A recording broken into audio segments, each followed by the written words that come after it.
everybody, this is herculespetix, founder, curator, docent, and gift shop employee of the herculespetix Academy of Comic Book Studies.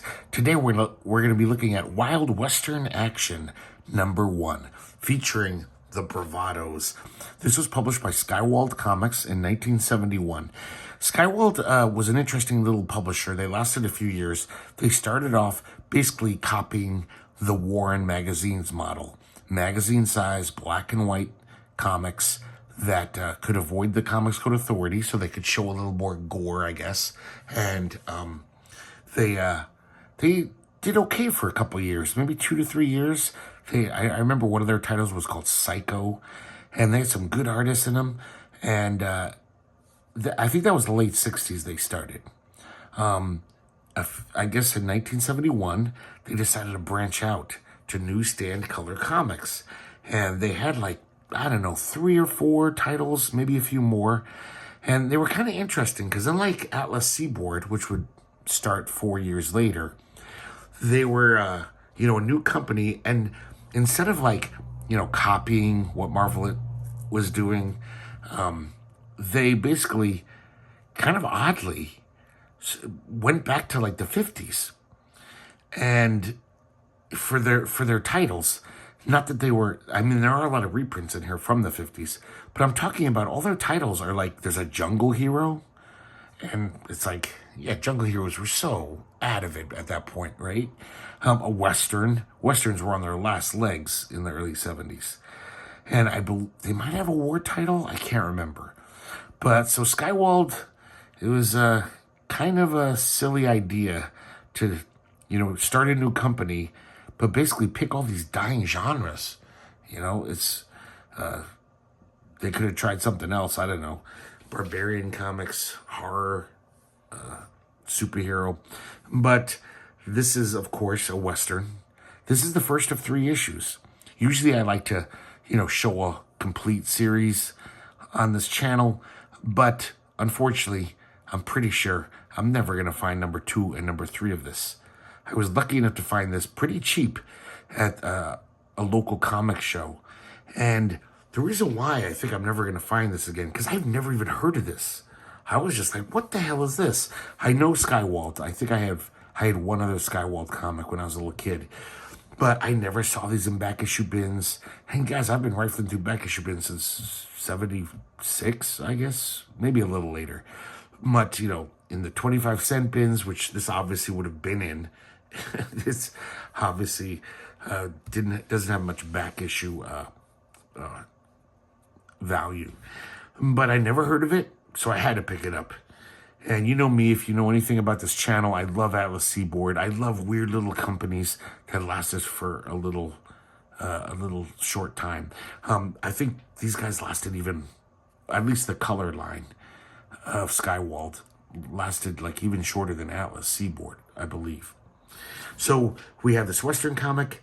The Bravados are the main feature. It's the only new feature in this. This is a lot of reprints. And I should also mention these were all 25 cents, and they were kind of fat, like that annual size. So I guess you got a little more than your average comic, but they were pricey. Because I think at the time, comics were 15 cents, maybe still 12, I don't know. So these Western characters, the Bravados, we see a little insets, we see them all. Sorry, I'm having a mental block here. The website about comics, I want to say CGC, but it's not. It's so annoying. Whatever. They know everything, usually. But they're not even sure who did this cover. Best guess, Sid Shore's pencils, inked by Mike Esposito, since they are the ones who drew the interior story. So let's crack this open. I remember when comics had weird ads like this about for balding men. So we start off, here we go, The Bravados. That's the title. And written by Len Wein, which was quite a coup. Actually, it wasn't much of a coup then. Len Wein, I don't think had started, Henry and Swamp Thing yet. He was kind of a young guy writing backup mystery stories at DC at the time. Art by Sid Shores, which at one time would have been quite a coup. But this art's pretty crappy, I gotta say. By 1971, Sid Shores wasn't the same man. And it's inked by Mike Esposito. And here we see a little splash page of these characters. This has an interesting setup, though. You can tell, like, a young Len Wein, he wasn't just like a typical hack. His actually has an interesting setup where we see this one guy. His name's Reno. And he's returning to his town. The whole town is burnt down. Everyone's dead or just gone. He assumed dead. And he's crying because he's thinking about his wife. His name's Joshua Reno. That's his full name. But he's thinking about his wife, Melinda. And I guess just a week before, he left to check on some of his ranch holdings. And so he's full of guilt that he left his wife to this horrible death. There's some nice silhouette panels in here. I like that panel right there. So this now he comes back to the present. And all of a sudden he hears some other guys. And he's like, that's probably the gang who burned down this town. Of course he wants to kill those guys more than anything. But he finds these two guys. A Native American, I think he's a Comanche, named Sherrod. And this guy named, Gideon, this black guy. And so they almost got each other down because each of them think that the other are part of the raiding party. But Reno tells them, I live in this town.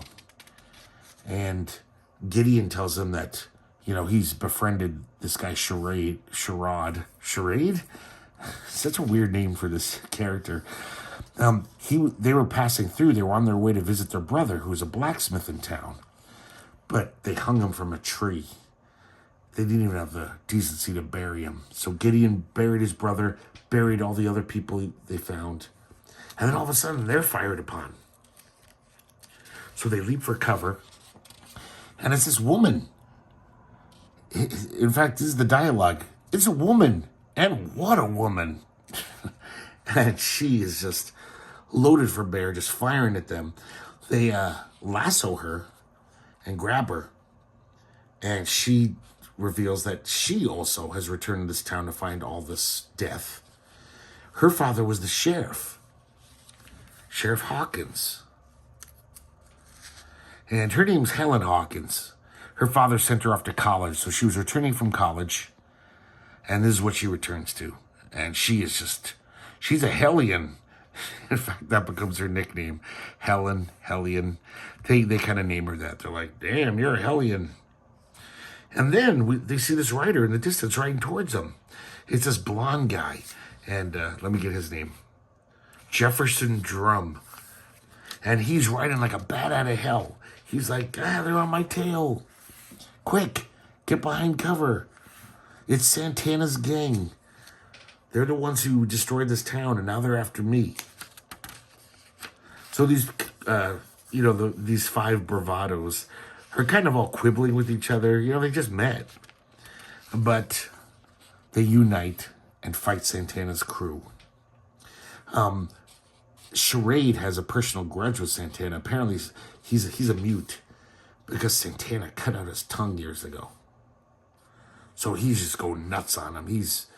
The world turns red before his anguished eyes, and the Indian becomes a killing machine. He starts mowing them down. So they're all doing pretty good. But then they find out, they're basically kind of asking this guy Drum, like, why are they after you so bad? He's like, well, I was in their gang. I rode with them. And they're like, what, you son of a bitch? But he basically says, listen, you can kill me later. You need every gun you can have. I'll explain later, So it's a pretty big brouhaha here. And basically Drum tells them that he had a change of heart when he saw what Santana planned for this town. So he basically didn't want any part of it. And he basically deserted Santana's little group. They chased him. And that's where the story begins. That's where they found he was running from them. So he says, you guys want Santana? I can lead you to a sanctuary. And so the last panel, they're heading out to get revenge and take down the Santana figure. So as you can see, I mean, what is that? 8 pages, maybe at most? I just noticed some ads in there. I don't know. That's it for the new material. So Skywald was really trying to put out comics on the cheap, because these are all reprints, and I assume they're, like probably public domain. They probably didn't have to pay much or anything. Now that I remember, though, Skywald had some kind of golden age connection, because Saul Brodsky was one of the owners. So he also might have had some connections, whatever. So this first story, The Town That Forgot, writer unknown, but the art is known. It's Don Heck. And I love this art. It's so weird how Don Heck in the 50s, the little I've seen him in Atlas Horror Comics. Don Heck was really good in the 50s. I love his stuff. Don't like his stuff in the 60s. There's a reason why everyone called him Don Heck. And I know there's a few like Marvel guys who are like, oh, Don Heck's pretty good. But I'm not one of them. But his 50s stuff, look at this great stylization. Kind of looks almost like Milton Caniff or something, the faces. Not the art style. But, so this is a weird story. It's about this guy. He's this cowboy.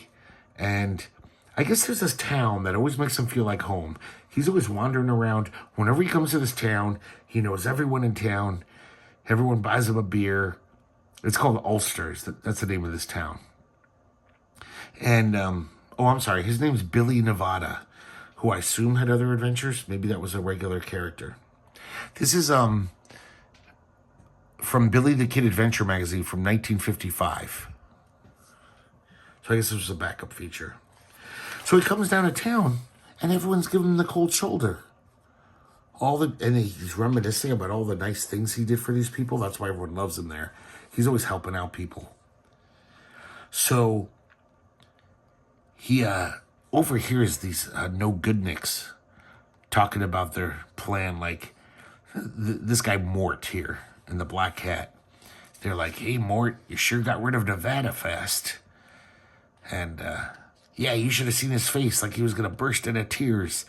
And Billy reaches right through the window and grabs him, ties him to his horse.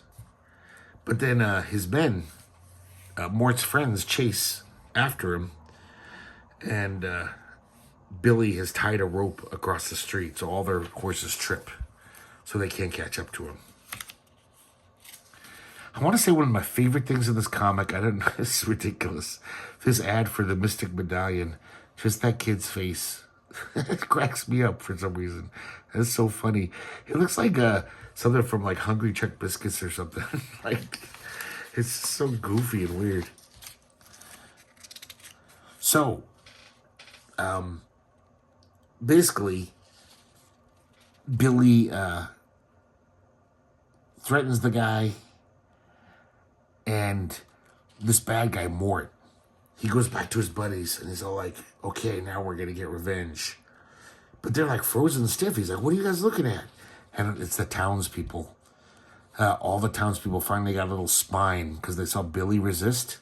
I guess that was the whole plan. Mort basically told everyone in town to give Billy the cold shoulder or he'd kill them. And so everyone played along because they were terrified of Mort and his gang.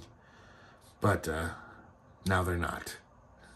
And now Billy, of course, is a happy panel of him shooting the shit with his old buddies where he's always welcome.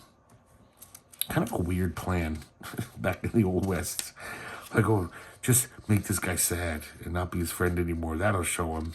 Instead of just killing him. Here's the Durango Kids Western Dictionary. This is an obvious filler for the postal regulations. Like, look how much is dedicated to the elk. Like, when you think of cowboys, Western stuff, do you really think about, oh, the elk? So essential to so many Western plots. Dynamite. Okay, so here we got the Durango Kid, guys. And, oh, man, this is so sad that, oh, I'm sorry. I'm thinking of another story. We do know who drew this, and it's Fred Guardineer, who I'm pretty sure was drawing since the dawn of the Golden Age. You guys, look at this. the half splash page. This is so great. Look at that guy's weird face here. Even the hair on this guy, the inking. But I love that Durango Kid, the way he's flying through the air.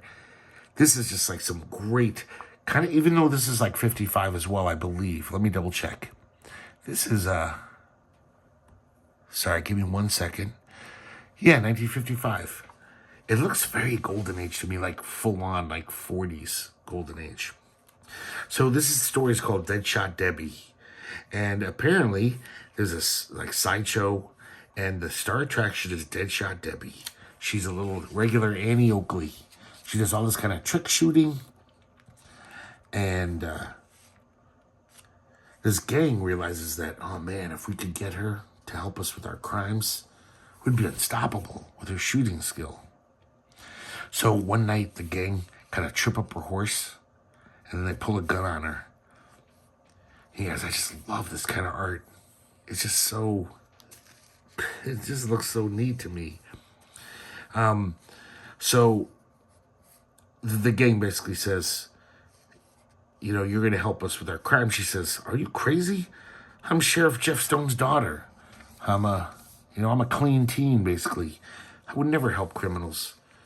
And they say, well, let me show you something. And it's a note from her father, kind of a full confession, admitting that he used to help this gang and was crooked. There's another great face there. I love that. So she starts crying, and she's like, oh, no. He's like, here it is in black and white. Your father was a crook. He says, I'm going to release this to the newspapers unless you help us. And so she agrees to help them. She doesn't want her father's name to be besmirched. So they start doing all these robberies with her great trick shooting. I like this here, how she can ricochet off of a brick wall and hit crazy stuff with that. One of the main caveats is she's like, fine, but no killing. I will not do that. So she, using her trick shooting, they don't have to kill anyone. She like shoots guns out of people's hands, shoots the reins of stagecoaches so the horses just slow to a stop. Of course, she feels terrible. She's just all torn up about it. But then the Durango Kid returns to town. He's been away for a while. And he attacks these guys, but Debbie shoots the gun out of his hand. His hand's kind of paralyzed momentarily. They ride off. Durango Kid is hot on their trail. They set up an ambush for him. And Durango Kid's like, just like superhuman almost. He's like, oh, I could tell by their horse hoofs that at a certain point that there's more shallow, the horse tracks, because they jumped off their horses, let them keep running so I'd keep following the trail, and then ran up to the rocks to make an ambush. Which is like, okay, you're riding fast as you can, and you can notice shit like that? That's amazing. So Debbie finally kind of rebels. She says, I said no killing. You were trying to kill him. And they're like, enough out of you. We're bad guys. We kill. They've got her all held. I love this panel, too. The diagonalness of it. It's a great panel. So then it looks like they're going to maybe kill Debbie. But Durango Kid shows up. I guess they didn't hit him. And together, they make short work with their amazing gunfighting skills. They make short work of this gang without killing one of them. They just shoot the guns out of their hands.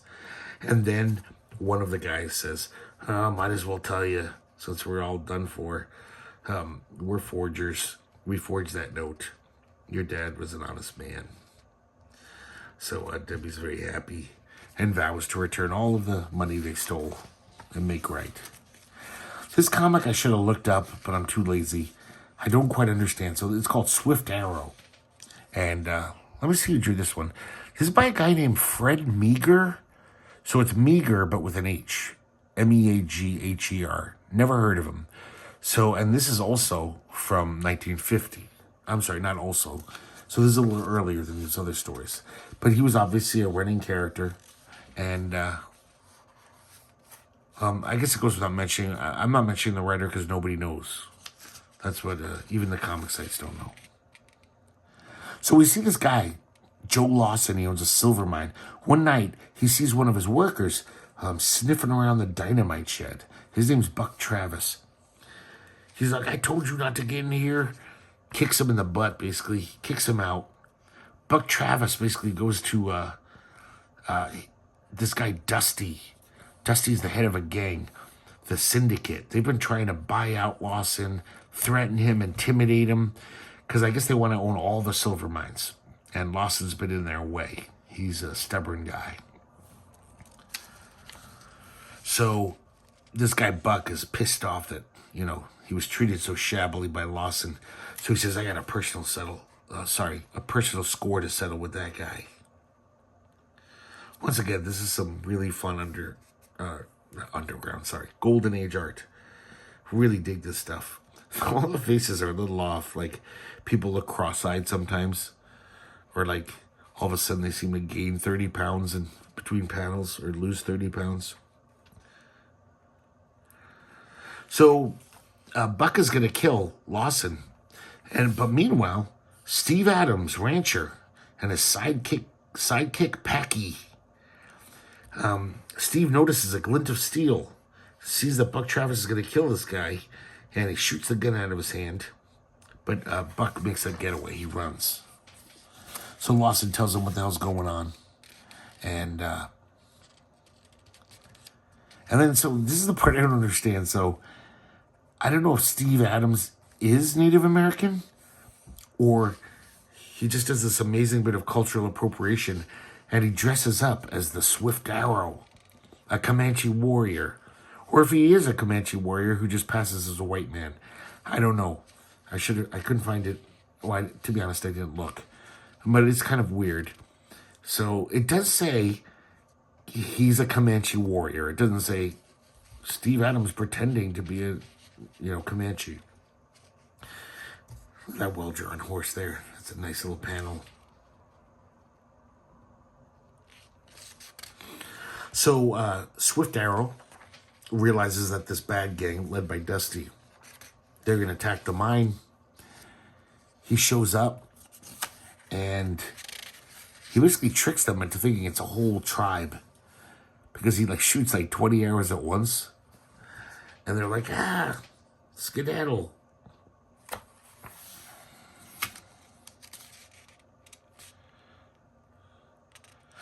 And then basically,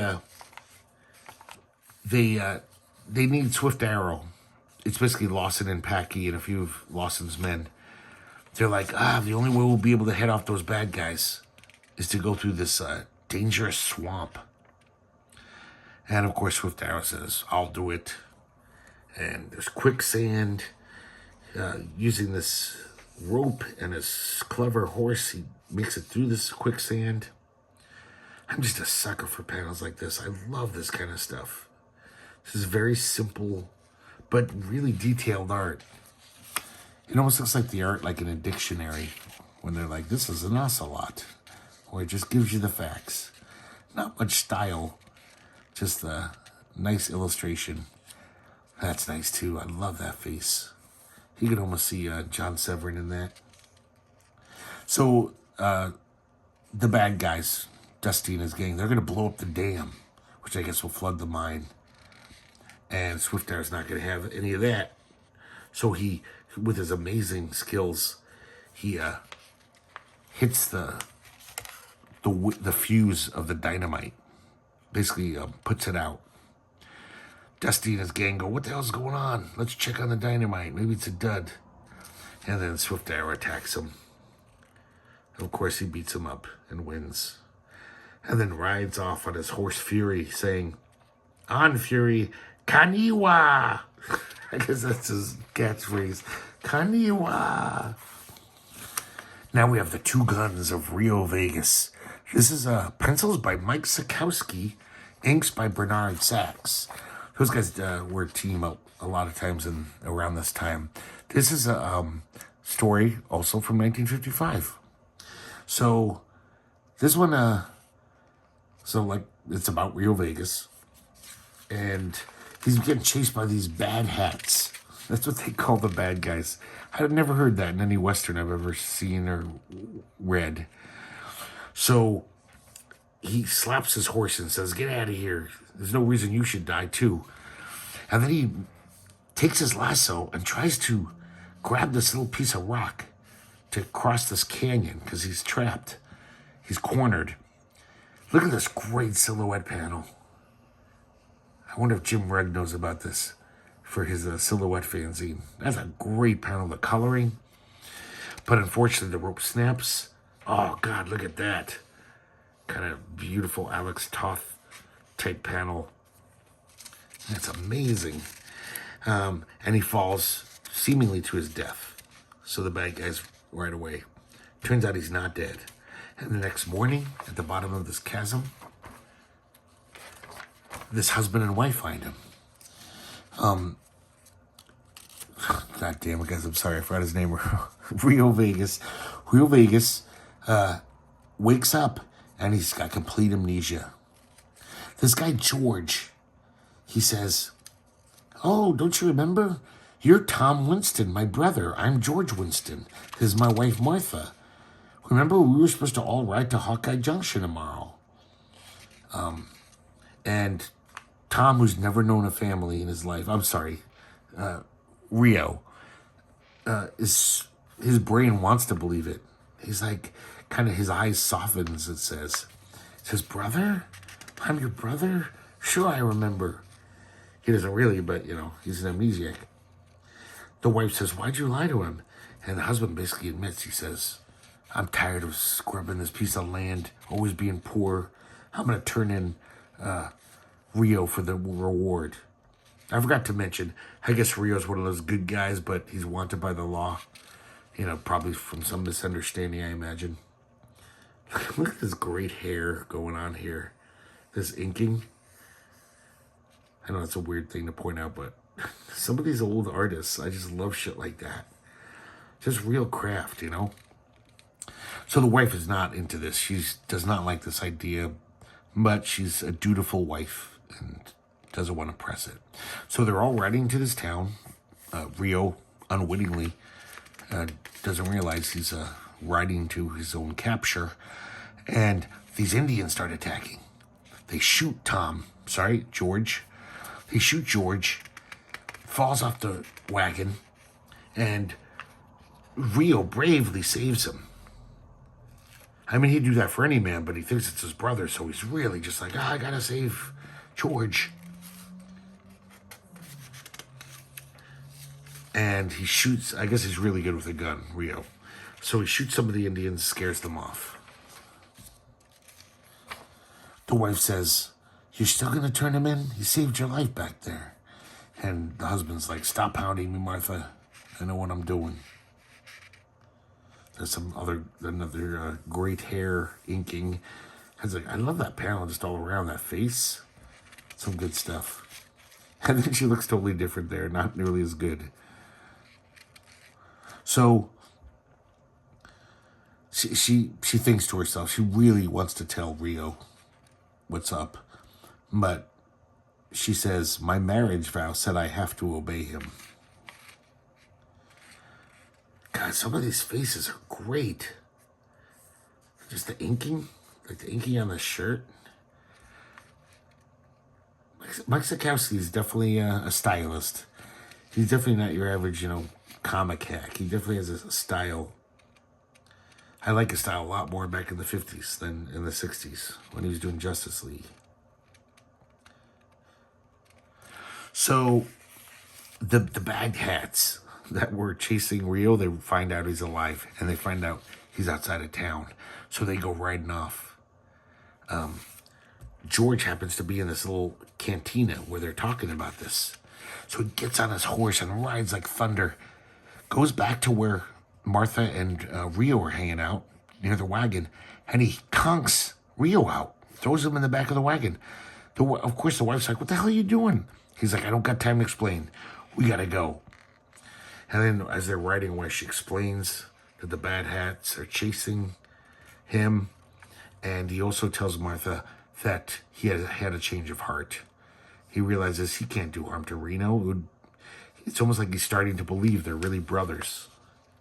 I did want to point out these backgrounds here. It's almost as weird as Coconina County backgrounds. I mean, it's very different than Harriman, but it almost looks like alien, weird landscape there. I know the Wild West does have crazy shit. I lived in the desert for a little while, and there is some stuff that almost looks fantastical if you live out there. So, unfortunately, George's wagon, the horses step in a gopher hole, and they crash. The Bad Hats arrive just then, but Rio comes out, and his amnesia's gone. I guess getting hit again, conked on the head, made his memory come back. And it's a kind of scary, dramatic showdown where the bad guy says, "We know you could outdraw all of us, but right now, all of us are aiming their guns at George. So before you kill us, we'll kill George." So he puts down his guns. Rio does. And, of course, these guys are going to kill him now. But then out of nowhere, Rio Vegas's horse pops up. He's been looking for him this whole time. He's a very loyal horse. And he tramples these bad guys, giving Rio enough time to get his gun and get the draw on these guys and take him to jail. George admits to Rio that he was going to turn him in, but Rio's forgiving and says, you did the right thing in the end. That's what matters. Kind of a sweet little story. Got some more crappy ads. And that's it for Wild Western Action #1. Hope you guys like looking at this. It's kind of a change of pace. I don't have many Westerns in my collection. Very few. But I'm glad I got this one.